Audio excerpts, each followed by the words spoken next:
Samuel was in 1991. I was a young boy. I think I was young. And I just attended a UESI camp in Mount Carmel School. He won't remember that, but I remember that. He was there, one of the resource person, very actively involved even now with UESI and EGF. But in 2001, when I joined DBF, and early that year or early 2001, there was a UESI meeting, something happening at Faith Academy School, and I happened to be there. And Mr.John Samuel, I remember that so vividly even today, that during that tea break, or was it 2 by 2, I don't know exactly, we both went and sat on the lawn of that Faith Academy School. There's a green lawn, if you know that. And one thing he talked about, he was wanting to share it from his heart, was, he won't remember that, I'm sure. He would have talked the same thing with many people, that, we must use these festival times, our Christian festival times, to do programs not inside the church buildings, but outside in the communities. And do you remember anything of those things that you have shared with others?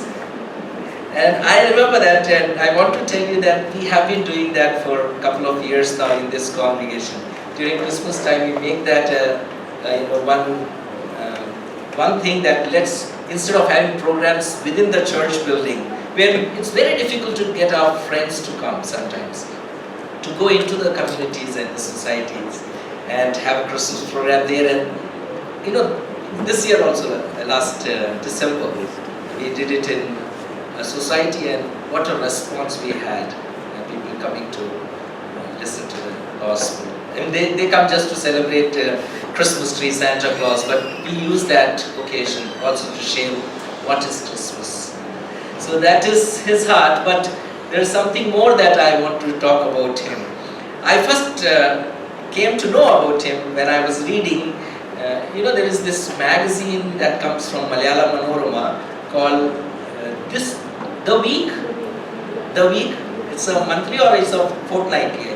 It's a fortnightly now. And in that there was an article on Mr. John Samuel. He is the person, the brain behind EMS Speed Post. And that's the first time I actually came to that time. I didn't know him and I had not met him before that. So when I met him first time, I was like, wow, I could get to see the man who was behind. And God has placed him in high positions in the government of India. He has been the Chief Master General, Chief Postmaster General of India. And he has been in a couple of states as Postmaster General, and with presidents and chief ministers. And actually he has done a lot of things in postal department to reform. And his heart is always to build the country. Even now, after he has retired, he is actually training people to build them up, how we can serve the country. That is his heart. And so as a Christian, when God places people in places like this where you have influence, and God expects us to do the best we can to serve our country.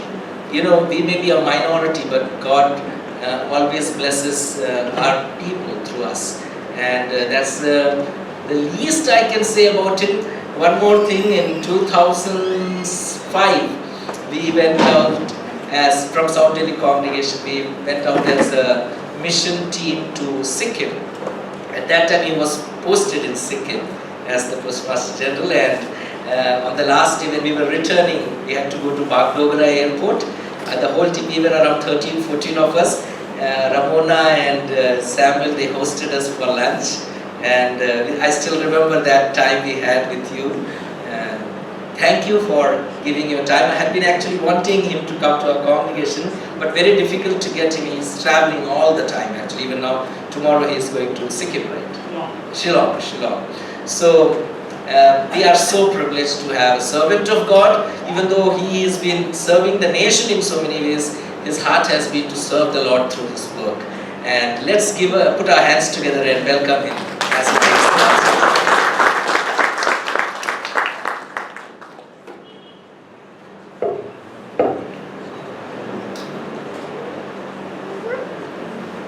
Thank you, Pastor, for this lovely introduction.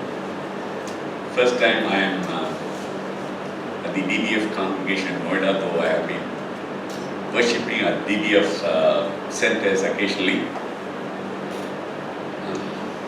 Yes, he did mention that my heart is for reaching out people of other faith. And when I saw this church meeting at this beautiful place, NMA, I was just mentioning to him, why don't you involve all those corporate heads, people who are working in all these companies. In Noida you have been blessed with many corporates, you've been blessed with a beautiful university here, and the church has got a very larger role to play.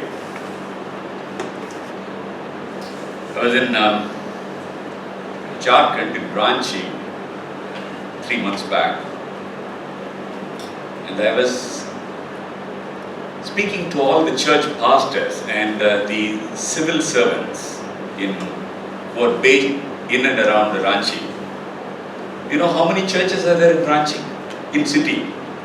In Ranchi, it's not a very big town. You know how many churches are there? Guess?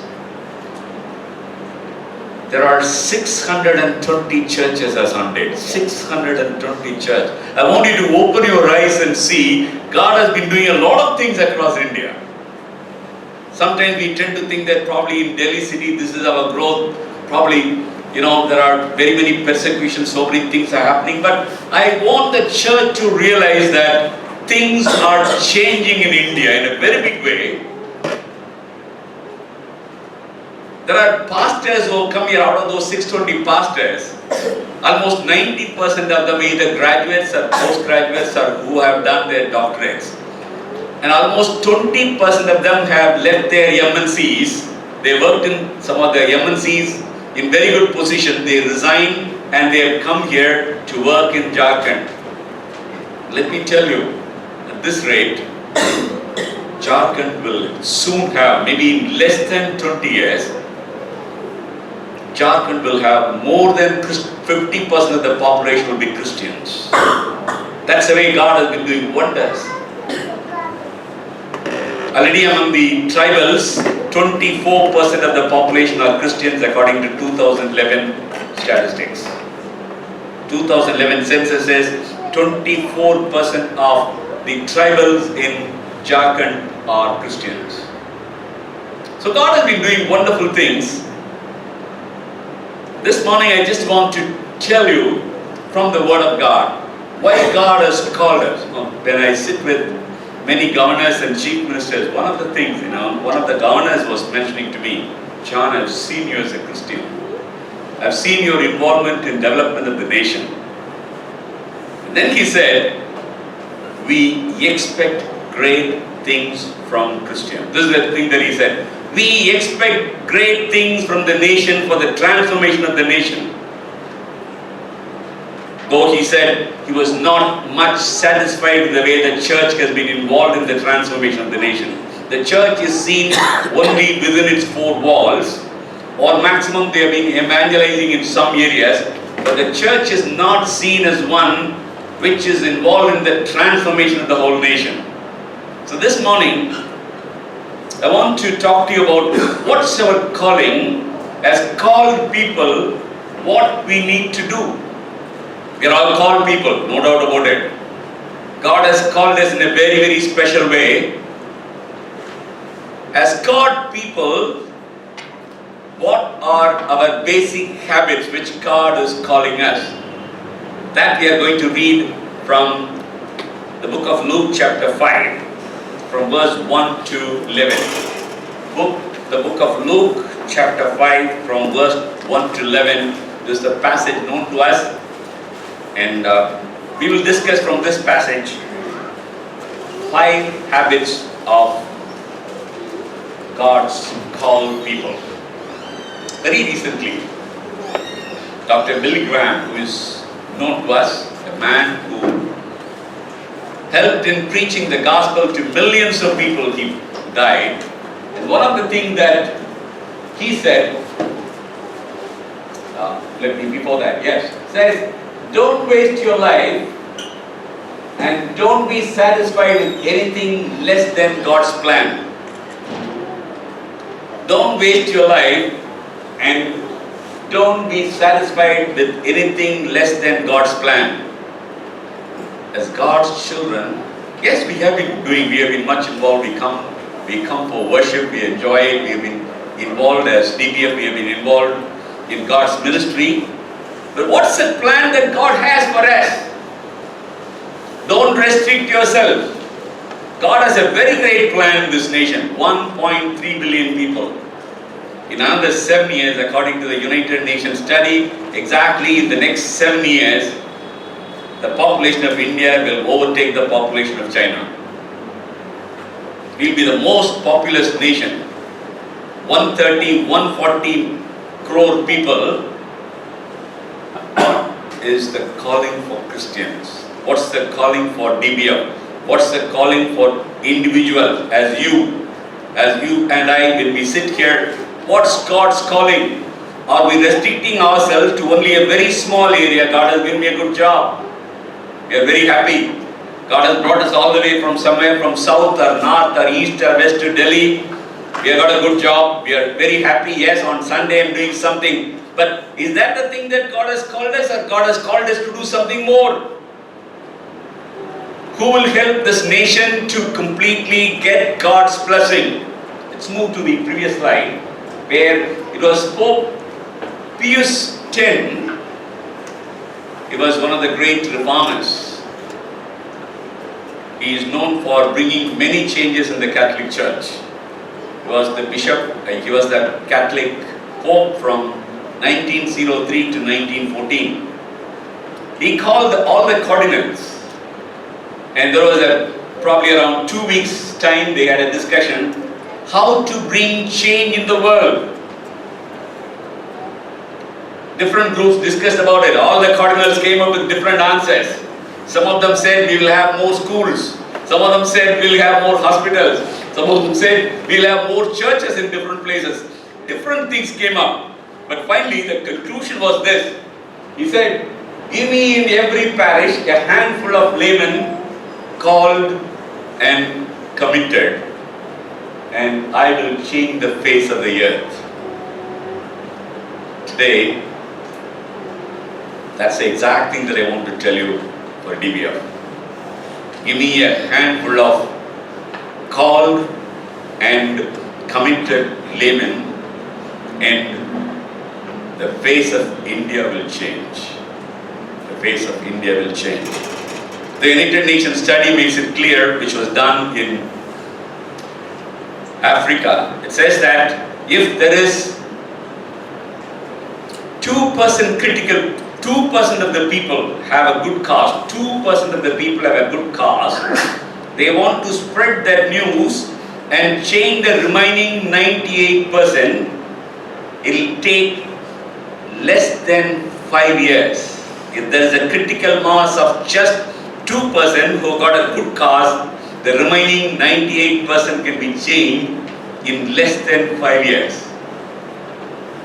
Christians, if we are called and if we are committed, don't stop with just calling. That's the reason probably his statement is very clear. Called and committed. If God has called us and if we stand committed today, I can tell you, the nation can see a total transformation in less than 5 years. You and I are aware the way the nation has been going, the challenges that we face in terms of intolerance, in terms of violence, in terms of discrimination, in terms of less development in many areas. We all say, oh, it's the government which is responsible. It's the present government which is responsible, or the past government which is responsible. But biblically, it's very clear, if God has placed you and me in India as called and committed people, let your light shine before men that they may see your good works and glorify your Father in heaven. God has kept us in this land so that we can be a blessing. And if we miss out, we push the thing that this should be done by a government which does not believe in the biblical values, I think it's a far cry to transform this nation. But if, as Christians, if we feel that we are called and we stand committed, things will change. Things will change.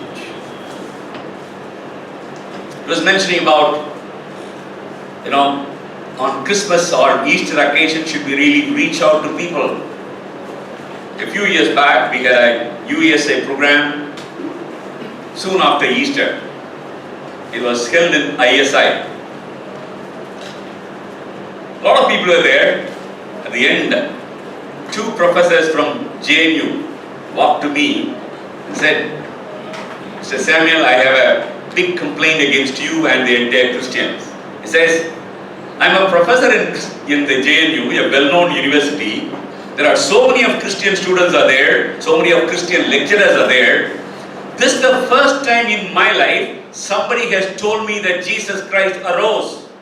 I know about Good Friday, I know about Christmas, but I don't know about Easter. Nobody has told me. Probably you have been telling inside the church. Will you go out? Share with people? Will you open your home and say, hey, this is what we believe, this is what God has done in my life?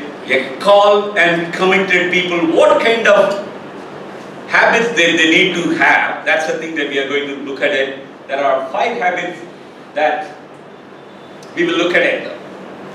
The Bible says in Psalm 33:12, blessed is the nation whose God is the Lord.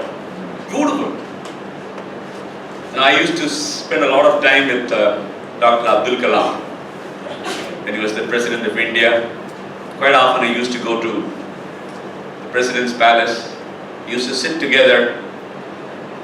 He will talk a lot about how we can bring this nation as an advanced nation before 2020. That was his favorite dream, and he shared this with many others. And he used to sit with me, John, I want to listen to you. How can we make India a nation which is prosperous, a nation which is advanced, a nation which is respected? I used to share with him many things from the Bible. I used to share with him what is my vision. And one of the verses I always used to quote him is, the blessed is the nation whose God is the Lord. He used to tell me, John, I have been to a Christian school, so I know the Bible very well. These are the values, but these values, unless Christians bring it out into the society as salt and the light, we can't transform this nation. How do you bring it? Because God says, I will empower you. And are you and I ready to take up this calling? And are you and I ready to be committed to this cause? Or we want to simply enjoy the past that we have, or the richness that we have, or the job that we have? Let's go for it. In Luke chapter 5 verse 1 to 11, we find there are 5 habits of God's called people. I've called this as a dashboard where good to great. I don't know how many of you have read this book, Good to Great by Jim Collins? Yes? And as Christians we read only Bible, I know. Read some of the books. There are plenty of management books. Most of them have been written by born-again Christians, but they are CEOs of various companies. Good to Great by Jim Collins. He says, you can be from a company, from being good to a great company. If you want to have that kind of things, it says, one, that there are 2 basic things that are required. Number 1 is professionalism. We all are aware. All these days, people are only talking about professionalism that we need to have. If you are very professional, your company can do it. For that sake, whatever you want to do, hook or crook, you become a professional organization. That's what the world was believing. But this man brought a new thing.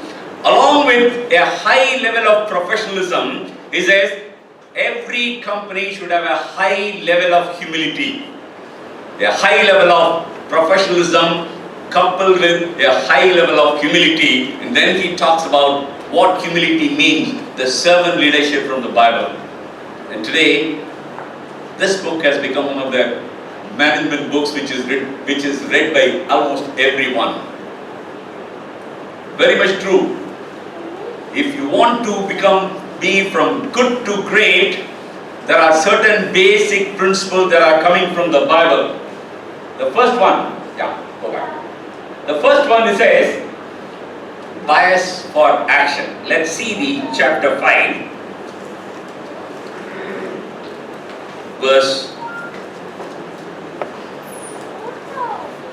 2 and 3. I'll read from verse 1 onwards. On one occasion, while the crowd was pressing in on him to hear the word of God, he was standing by the lake of Gennesaret. He saw 2 boats by the lake, but the fishermen had gone out of them and were washing their nets. Getting into one of the boats, which was Simon's, he asked him to put out a little from the land. Now, very interesting. Getting into one of the boats, he took the initiative. It was Jesus Christ who takes the initiative. Jesus Christ is totally different from other religious leaders. The Bible in verse 1 of Genesis, chapter 1, verse 1, how does it begin? In the beginning, God. In the beginning, God takes the initiative. Every area, it's God who takes the initiative. It's God who takes the initiative to call us. Here also, it is Jesus Christ takes the initiative, and he comes to this lake of Gennesaret. When they were fishing, he walks in and he gets into one of those things. He doesn't even ask him. He gets into one of the things because he wanted to take the initiative. The streets of Jericho, he walks around, everyone is following. Suddenly, Jesus Christ comes under a sycamore tree, and this man is embarrassed. Zacchaeus never expected that Jesus Christ will come under the tree. And then he says, Zacchaeus, I want you to come. Come down. Quickly, I want to come to your house. That's the kind of God that we have, a God who has called you and me. Very, very specifically. He has taken the initiative. And after he gets into the boat, he tells Peter, Peter, I want you to push the boat a little bit. He asked him to put out a little from the land. Peter was very tired. The whole night he was trying. The whole night he was fishing. You all know that. Usually people go in the night for fishing. If you go to Kerala in different parts, you ask them, they go in the night and then they come back early morning. Unfortunately, on this day, he was totally disappointed. He could not get anything. Empty-handed he comes back. And at that time, Jesus Christ says, hey, I want you to push the boat a little bit. Push the boat a little bit. I know you are tired. I know you are disappointed. I know there is despair. But still, I want you to push the boat for me. I want you to be active. Bias for action. There is no fence-sitting. God wants us to work hard. Very interesting. Now, last week only we celebrated the Easter. Jesus Christ appeared to, who was the first person whom he appeared and talked? Very early morning, when it was dark. She runs all the way to this place with spices in her hand. Very, very active. Yes, there was disappointment. In spite of that, we find that called people will always be active. They will not move into that, mode of despair. They will not move into the, the mode of reverse gear. When there is despair, they will not say, oh, something is wrong, or neutral, I will not go forward, or I will go back to the reverse gear. No, such people, called people, will always be active. I will call this as a, easy chair syndrome. Have you enjoyed this easy chair? There are people who like to just relax and relax and relax in life. Let others do the job. I have retired. I've earned money, now it's for me to relax. I have go morning 8 o'clock, I go to the office, 5 o'clock, I come back, I need to come back and only sit down and relax, easy chair. In the government there is a beautiful thing, a beautiful assessment about Christians. Many senior people, when I ask them, they say, Christians are wonderful people, they are excellent people, they will not lie, they will not cheat, they are very good people. So you get a very good certificate if you are a Christian. Then they say, but Christians are just average in their performance. Christians are just average in their performance. 5 o'clock, 5:30, they have to go back. They will rush, 5:30 they will leave. You ask them, where are you going so urgently? I am going for a Bible study.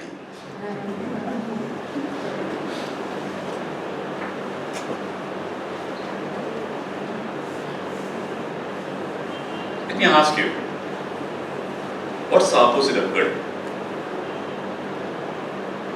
Average. Average? Okay. Anything else? What's the opposite of good? Huh? Bad. Yes? Average, bad, good.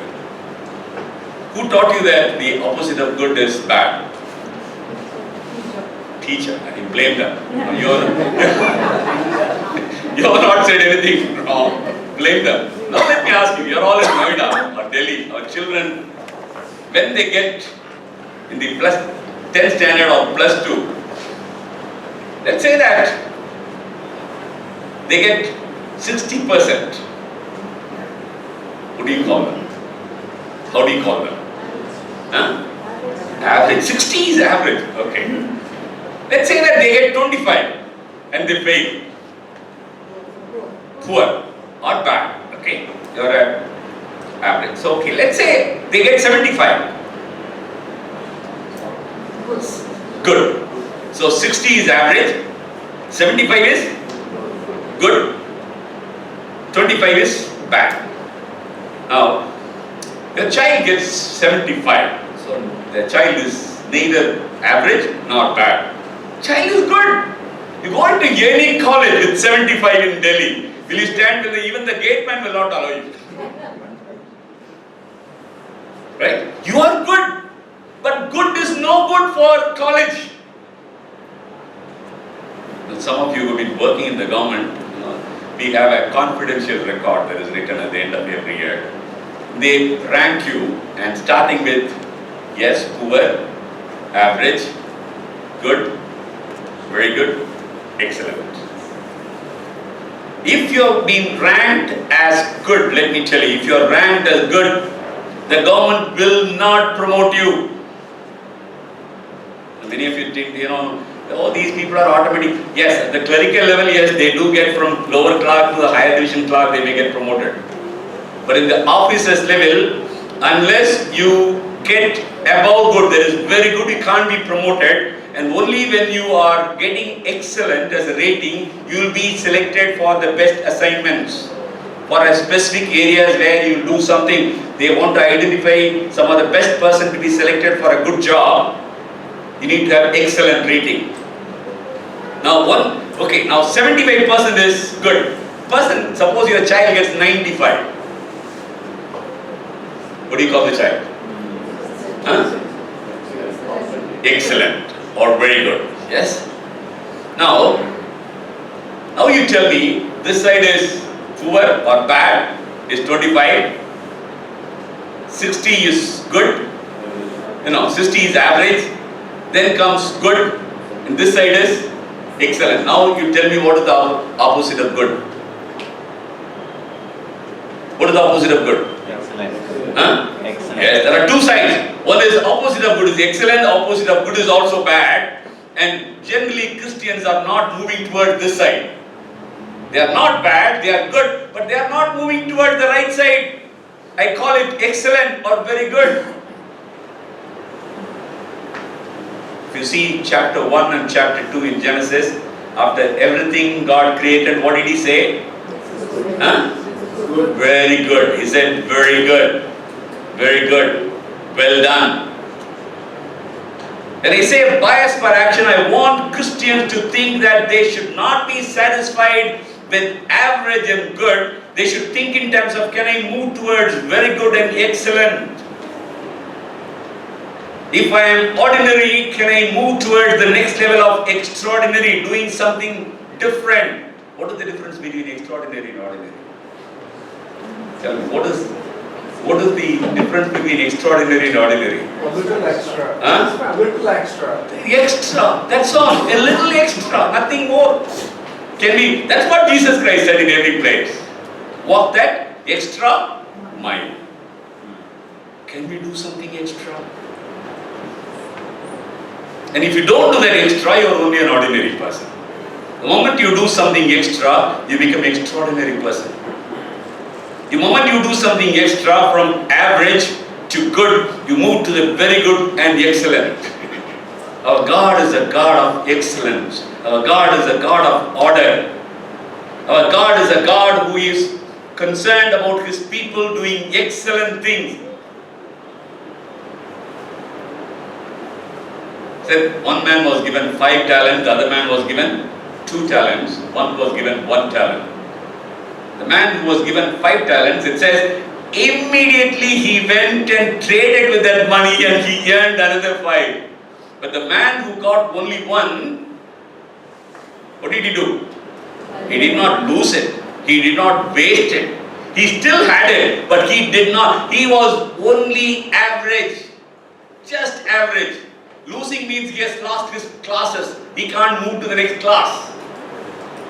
He has not moved to the bad. He is just average. He got it, but he did not get that extra. I want Christians, wherever they are, whichever position that you have been working on, if a God's child, when we are called by God, we need to be showing God's characteristics in our life, in our work, in our family, in our friendship, in our community. Bias for action that is required. He may be in a position of despair. Still, at that time when Jesus Christ asked him, Peter, I want you to push this a little bit. He was willing, yes, let me push it for Jesus Christ. Because he was a man of action, ready to act any time. Let's move further. Helen Keller says that life is either a great adventure or nothing. You all know about Helen Keller's commitment. Either it's a great adventure or it's nothing. Don't take life so easily. Be like a man who was given that 5 talents so that Jesus Christ could tell him, what was the thing that the master said? Well done. Well done. You got a great reward. Get into this place. But the man who did not even get 1 more extra, what did he tell him? You are a lazy and wicked servant. Very interesting statement. Lazy and wicked statement. In God's kingdom, the lazy and wickedness have no place. Please understand. You will say, I am a called person, I come and worship here on the church, I pray regularly. But if we are lazy, slothful, wicked, we have no place in God's kingdom. Take him out, throw him into the darkness. That's what that parable says. Life is an adventurous thing. Enjoy it. Don't take it very lightly. It's a great adventure for which God has called us. The very purpose that God has kept you in Noida, it has got a great purpose. The reason God has brought me to Delhi, that's a great purpose. A life to be made adventure where we need to do something enormous for God. Let's move further. This is what Nelson Mandela, he says, there's no passion to be found playing small in settling for a life that is less than the one you are capable of living. You are capable of living the way that God has given you and me the talents is enormous. Are we using it rightly? God has given us a good house. Are we using it rightly so that others can come in, spend some time, where we'll be able to talk to them about Jesus Christ. What's the calling that you and I have in this nation? Bias for action, as he started this first. The second one,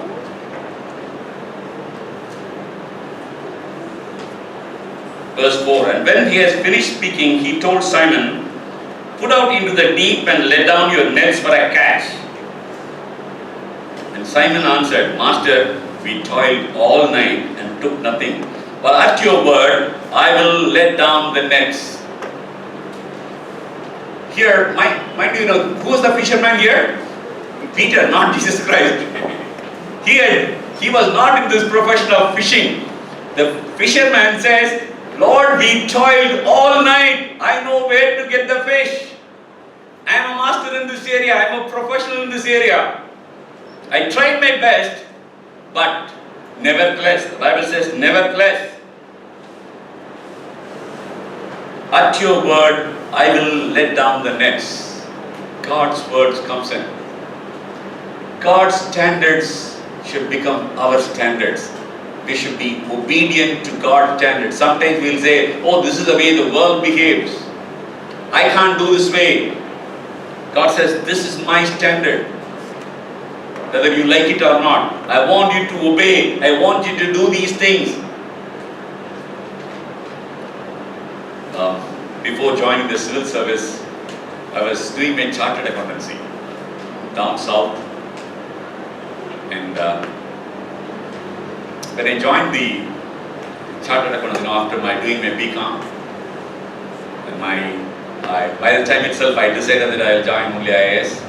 So I started preparing for the civil service examinations. But if you are a very good student in BCom, normally the college lecturer will always say that you should go to you should become a chartered accountant. So I went and joined there. First day, there's a farm full of Brahmins, and since I was doing very well in the college, probably I was the first one who was a non-Brahmin to join that particular farm. First day, go there, take the form, you have to fill that agreement, and so I went and signed it. And as I was signing, some of the other chartered accountants who were already working there, they ran to me and said, no, John, don't sign. I said, what's the matter? John, this is a wrong call. This is not a good time. I know that you are a very good student. If you sign at this time, you will definitely fail. I said, no, I'm a Christian. I have no problem. Whichever time is, all time is quite good. But they said, no, we don't allow this. So they went to and told the auditor that John has signed it and he doesn't want to change it. The auditor was a very diplomatic person. He said, and let John choose whichever time that he signed, but I have to sign it. I will sign in good times. Whatever it is, it went ahead. So after 1 year, we have to write the intermediate examination. There are 7 papers, final is 10 papers. We went to Madurai to write the exams. First day, the exams went very well. Second day, I had prepared very well. Went inside, somewhere, there was some confusion. 3 pages I wrote, then I cut it down, and then I started again and wrote many things, but I was not fully satisfied. Here it is not about getting your 40% that, unless in some other subjects you get very high, average should be 50% marks you should get, unlike other examinations. So every area you need to get higher things. So not only you should get 40, but beyond 40. So I'm not very sure now, whether I'll be able to get a high marks or not. Tears were coming down, I came out. One of the chartered accountants ran to me and said, hey, how did you do it? Already there were tears in my eyes. I said, hey, Hariharan, I don't think I have done it very well. I studied very well, but I did not do it. He immediately said, John, did I not tell you that you should not sign during draw call? I didn't answer, but he says, John, yesterday I put the same shirt. I was very lucky. Today again I put it because yesterday was very lucky to me. Today again it is lucky for me. Fine, went on. 5 exams over, Saturday, then came Sunday. The reason why I am sharing about this is, on Sunday morning I was sitting down and reading my morning quiet time. There was on This very same passage, Luke chapter 5. Lord, I tried my best. I studied very well. Even then, I could not really do very well. I don't know what has happened. Went to the church after that and came back. Almost, if you go to the church, probably 2.5 hours are over.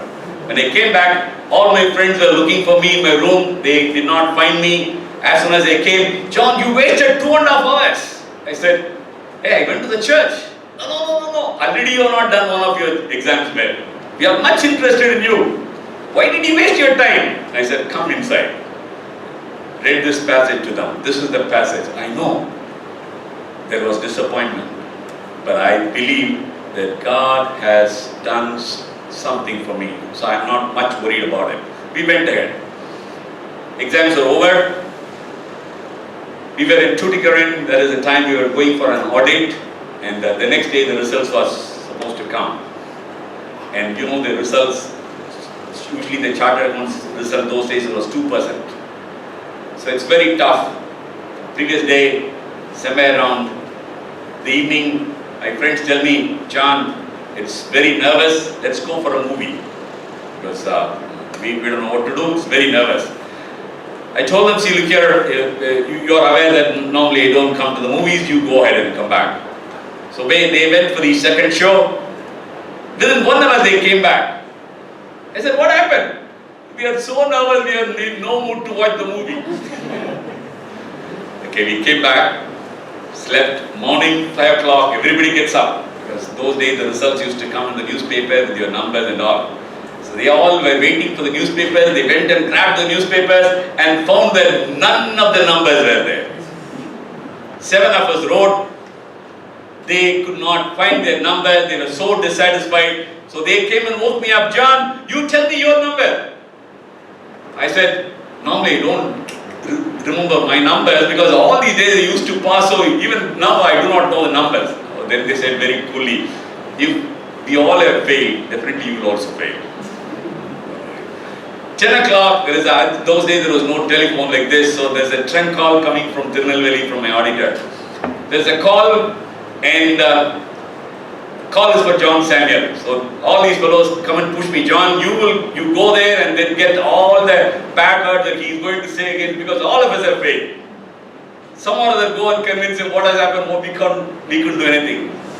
Go there, pick up the phone, say, Sir John Samuel, say, John, congratulations, you are the only one who has passed. Yes, our God is a God when we are obedient to Him. God will do a lot of things in our lives. Obedience. That's what we find in His life. It was totally a disaster for him, a total disappointment for him, but he went. At his word when he went, what has happened? What was the kind of thing that he came, he got it? There was an overflowing blessing. He said, go and put. And how much fish did he get? How much? 153. Huh? 153. He went with one boat, and how much he got? He got 2 boats.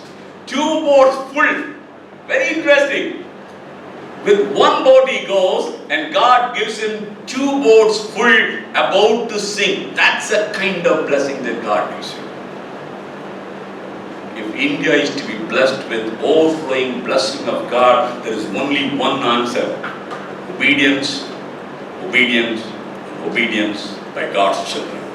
When God's standards become our standard, we say that this is the standard that has been established in the Bible. There is no further question. In terms of morality, in terms of integrity, if Christians stand up for God's word, God's values, God's standards, I will tell you, the abundance will be filling our land. That's what you find in the book of Joshua, when the people were called to go and possess the land. He says, I am sending you into a land where you will have an overflowing thing. Honey and milk will overflow. This is a land where I will care for it.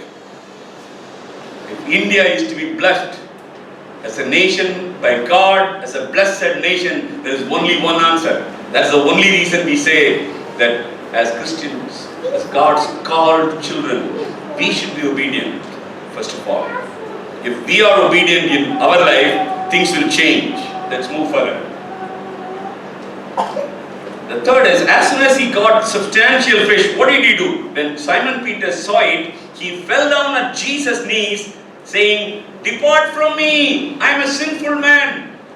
He says, "Depart from me, I am a sinful man. Lord, I am grateful to you. I have not done anything. This is not due to me.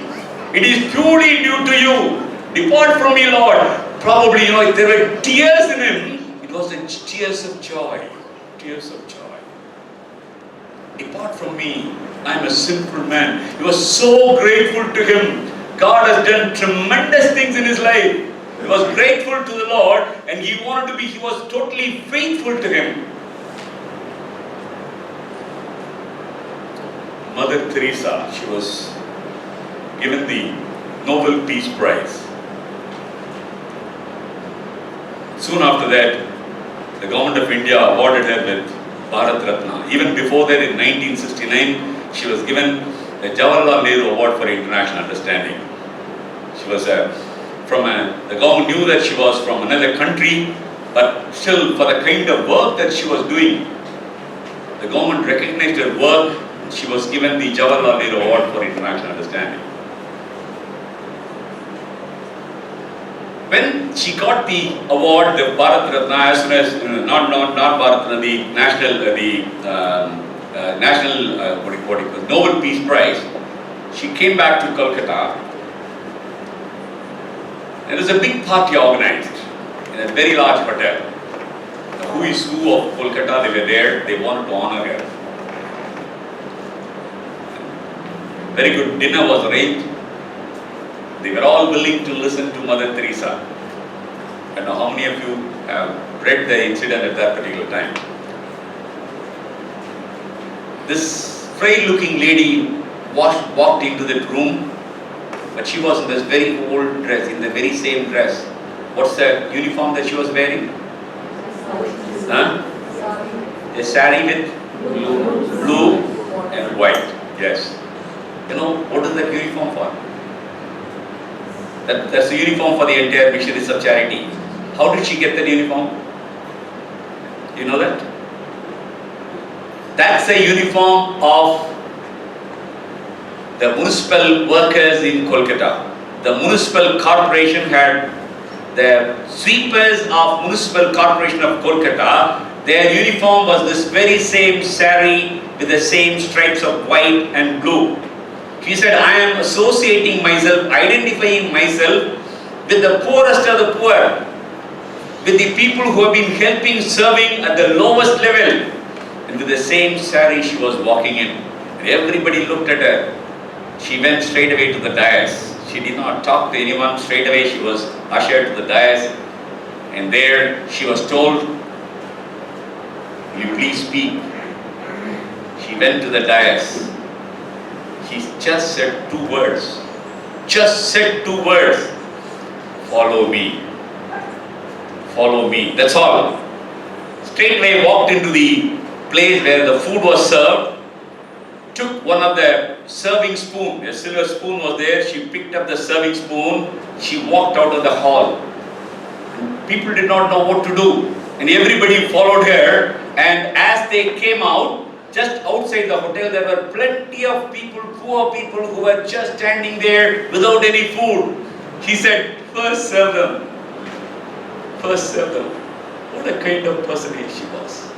Amazing thing. First serve them before the food is served here to all the VIPs. That's the kind of people that we require. The chief election commissioner those days, Navin Chawla, he has written a book on her.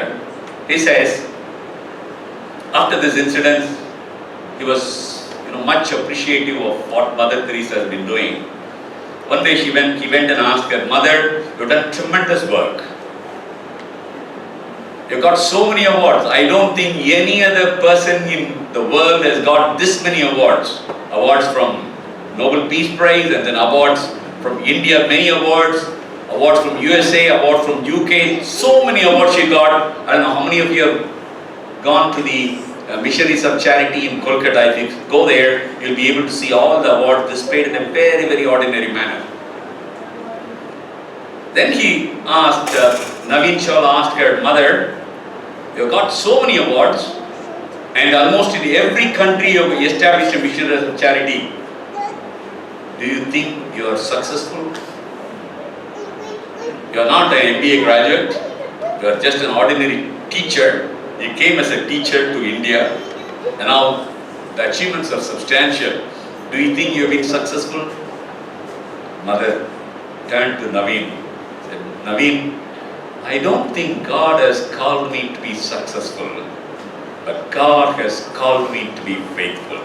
That's a wonderful word. If you read the book written by Naveen Chawla on Mother Teresa, it says, "I don't think God has called me to be successful, but God has called me to be faithful." A deliberate choice she chose to serve the poor with joy. That's the kind of thing that she was. When God has done substantial thing in her life, she was grateful to God and she wanted to be faithful in all the things that she was doing. I think that is what Peter did when he jumped and he said, "Lord, go away from me, I am not even worthy. I want to be faithful. I have failed to be faithful before you. Now that I know that you are a sovereign God, you are a God of power, you can do wonderful things." Now he realizes that our God is a sovereign God. Our God controls the nature. Our God controls everything. 3 things we said. Now we'll move on to the 4th one. Bias for action. God is calling us to be excellent. God is calling us to stick to the standards which God has given us to obey. God has called us to be faithful and grateful to Him.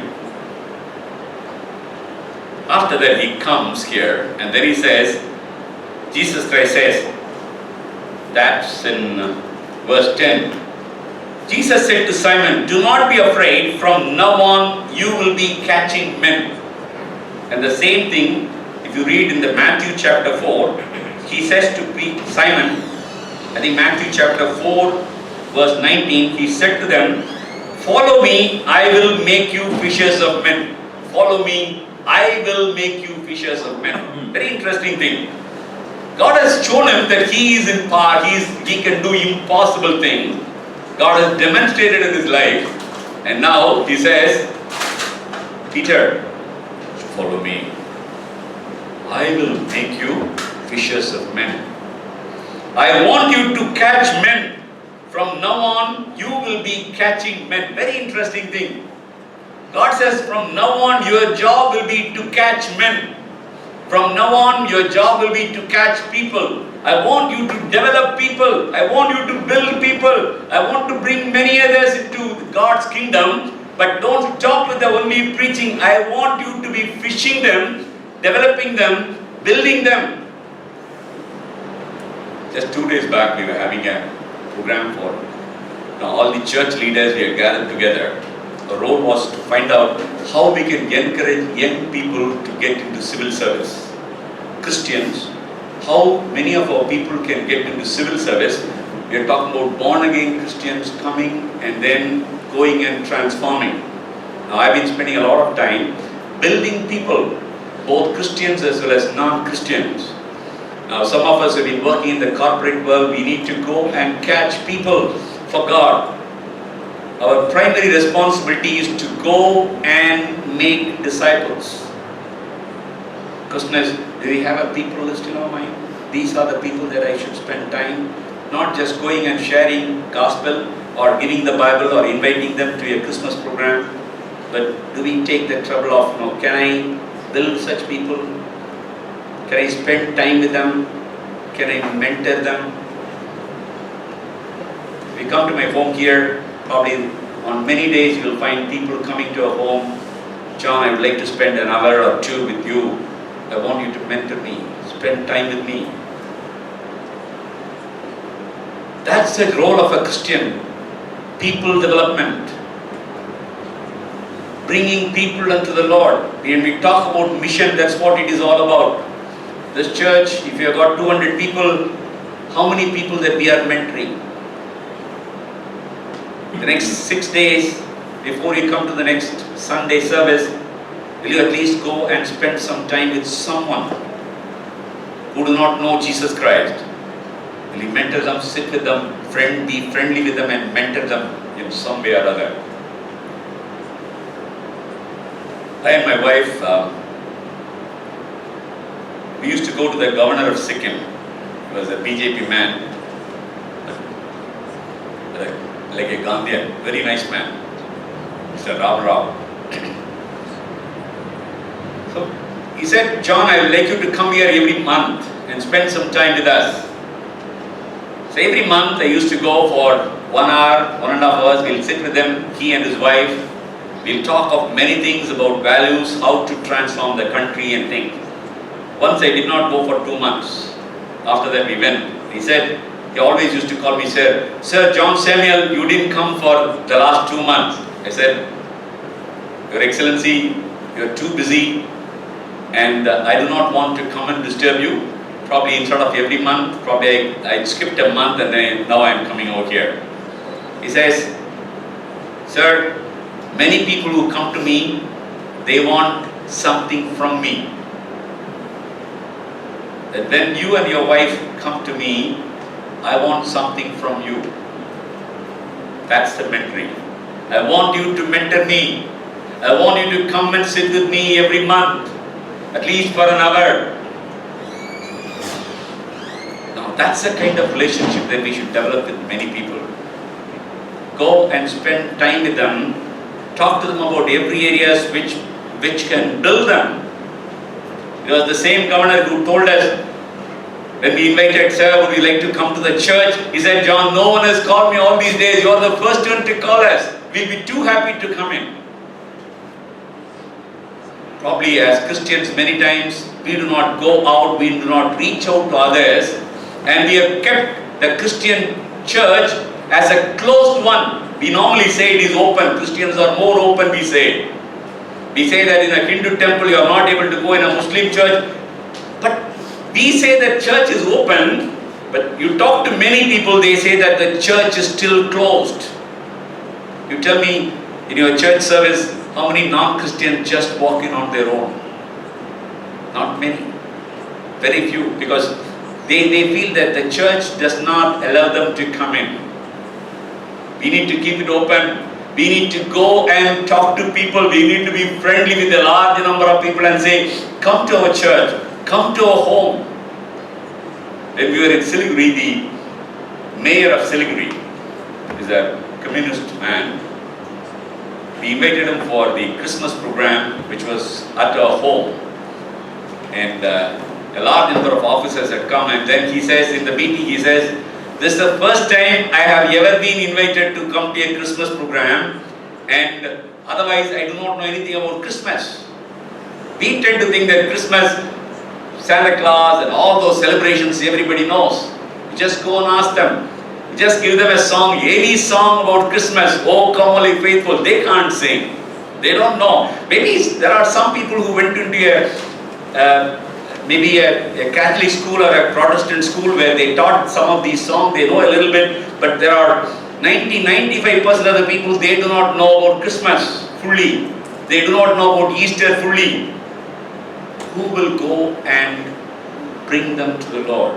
Mission is very important. Mission. What kind of thing that, are we involved in mentoring people, building people? And as God's called people, I want you to identify a few people. Probably in Noida, you have plenty of companies are here, corporates are there. Talk to them, go and meet them, be friendly with them. And let them come to you or you can go to them. This is a higher calling. People over your profession. We have many people, many examples. Helen Keller, Florence Nightingale, all people who have They have made mission as an important area. You know, Florence Nightingale